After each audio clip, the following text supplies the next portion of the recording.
Reverend, yes. Good morning, everyone. You know, it's interesting when Sandy was talking about the rain. It's like it was actually raining over here, and as soon as I got here to take the stuff out, the rain stopped. I thought, hey, that was really nice. So thank you for that. There we go. Thank you for reminding me. My topic today is on meditation, and that's the reason why I brought the picture down here of the dog that's meditating. And if you think, oh, that looks cute, I want to put my dog in that position, it's not going to work. It's like that was photoshopped. A dog cannot hold that position. So don't try it. This talk is about the benefits that we do not even realize about meditation. While we are incarnated here on earth, we must wrestle with interactions with others and the details of our own busy lives. Thoughts can run amok in this modern civilization in which we are bombarded with information that computers serve to us at a moment's notice.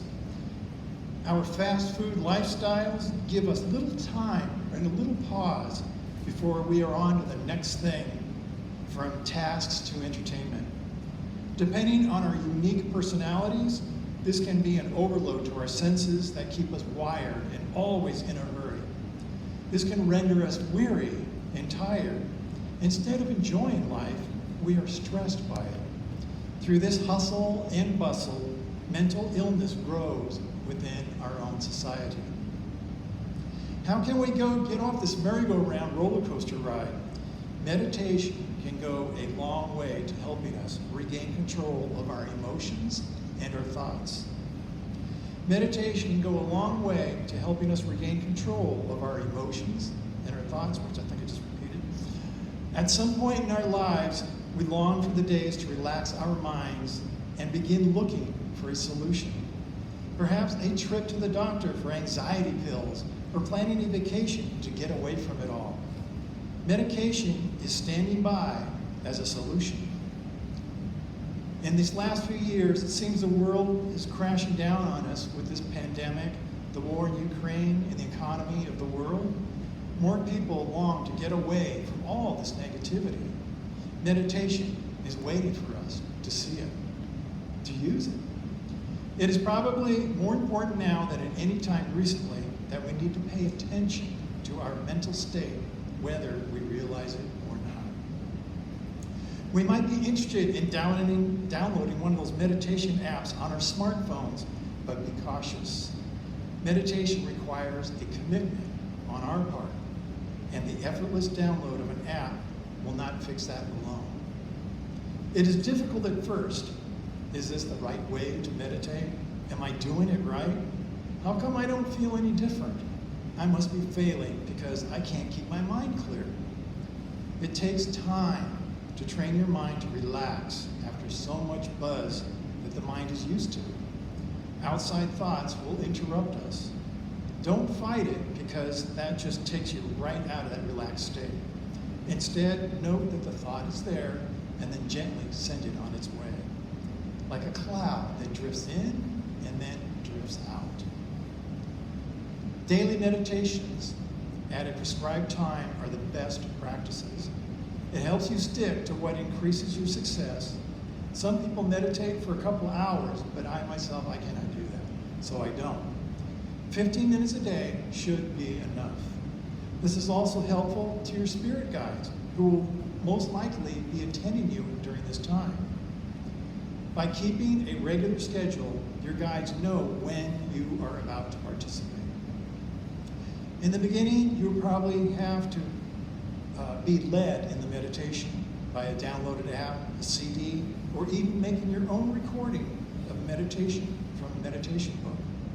The step-by-step process, relaxing each part of your body, will start to become routine to the point that you no longer need it. Your mind will automatically want to go into that relaxed space. Do not expect a perfect session of relaxation. Instead, take whatever you can get. One of the techniques is grounding yourself first. This is done by keeping your feet flat on the floor. If you look at traditional meditation positions, it involves crossing your legs. from that position, you can't put your feet on the floor. So how does that work?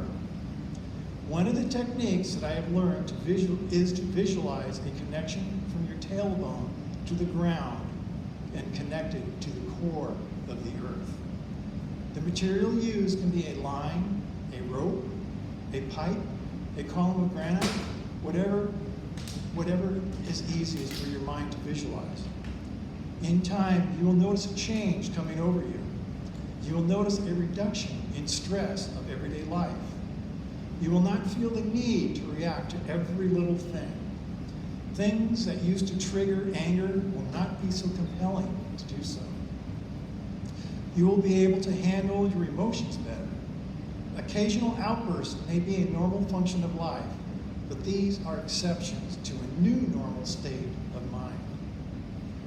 Behavioral brain research did a study on meditation and found after 4 weeks there was a change. And after 8 weeks, one had decreased negative moods, enhanced attention, lower anxiety, and even improved memory. The key was a repetitive practice. You may desire to lay down to meditate. It all depends on what it takes to make you feel comfortable. Some people may just not be able to meditate. So if you feel you must force it, you're probably not going to get the benefits of meditation.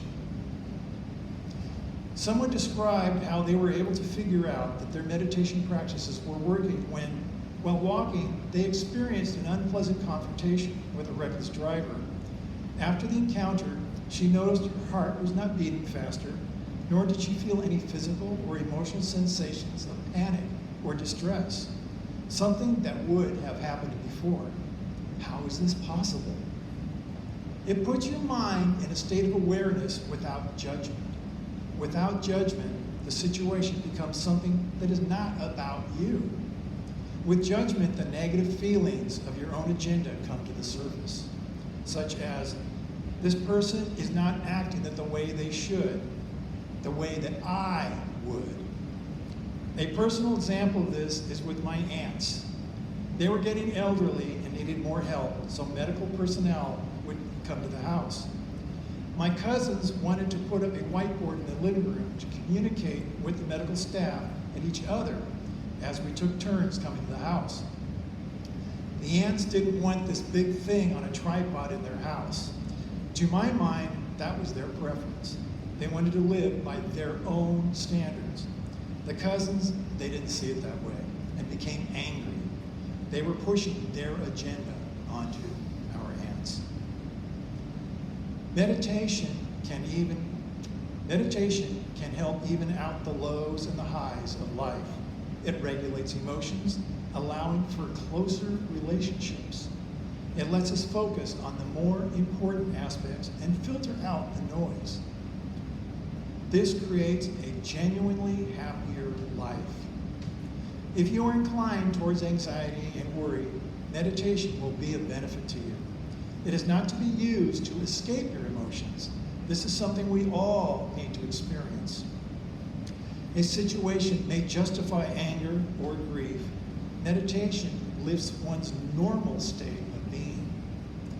It is possible to derive these benefits without meditating by exercising to release tension, prayer to calm the mind, and being out in nature to let the life around you soothe you. Focusing on creative endeavors can also put you in a meditative state. Not doing these things forces one to constantly wrestle with themselves and always have to fight to rebalance themselves. If there is a way to ease our minds, shouldn't we at least try it? So that is my talk on meditation. We actually have a surprise guest speaker. Lynn Rogers is going to come up here because Valentine's Day is coming, and she's going to give a short little talk about that. So thank you, Lynn.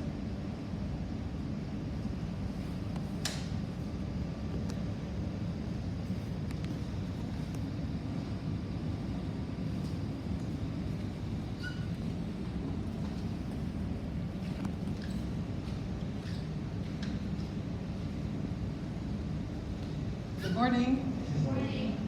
I wanted to share with you some of the lore on soulmates, twin souls, alter egos. They were called by many names by many people.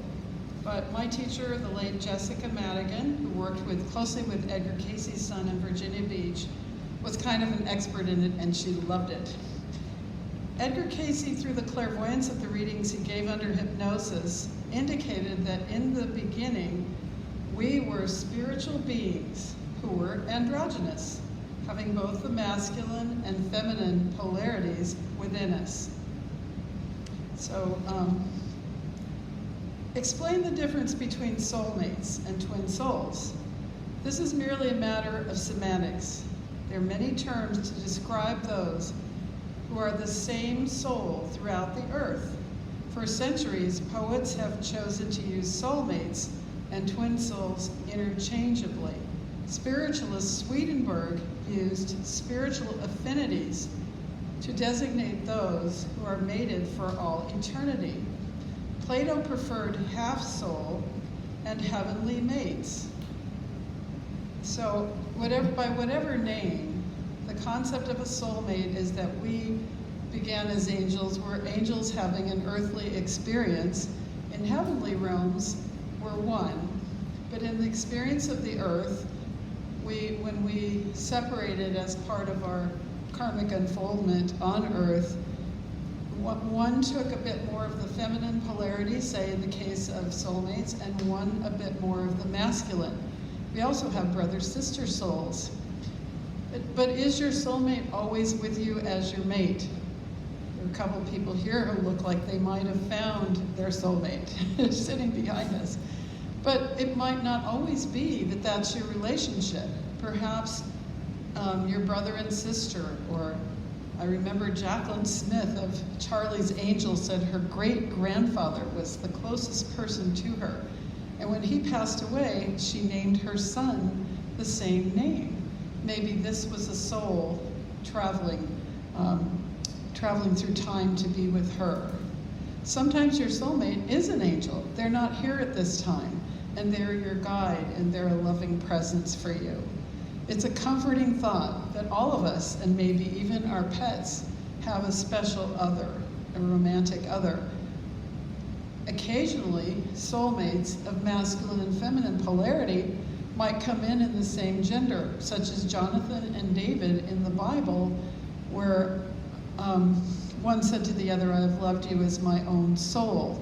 It might be hard to come in as a woman onto the battlefields in the Old Testament, and so they came in together in the same gender. And there are many mysteries to all of this. The comforting thing is that when you sleep, Jessica used to say, you're with that soul in deep sleep. So you're never really separated, and when you leave this realm into the higher realms, you may be greeted by that other self. How can you recognize your soulmate? You would have telepathy. You would pick up on each other's feelings, moods, and thoughts, even far away. You would have, there could be quite an attraction one to the other because it is the same body that was formed long ago. And you would look something alike. People might say, if we're a man and woman, that could be, you could look like brother and sister perhaps. So the soulmate concept is a beautiful one, a helpful one, and you definitely have a soulmate. You also have some brother-sister souls, because Casey said that when these angel souls had to really come into the earth for a series of lifetimes, that each soul you were part of, they came into the 5 races at the same time. So a part of your brother-sister souls went into the black race, the red race, the white race, the brown race, the yellow race, that all the races are equal, and these are just experiences that we have from life to life. We ourselves have been in other races other than the one we're in this morning. So, and also finally, how do we recognize our twin soul? Jessica wrote from the Casey readings this beautiful phrase, "The heart knoweth, the soul never forgetteth." So your heart knows, your soul can never forget. And it's a beautiful story, and I just wanted to touch on it this morning briefly so that we can celebrate when Valentine's Day comes, the eternal myth that surrounds it. Thank you.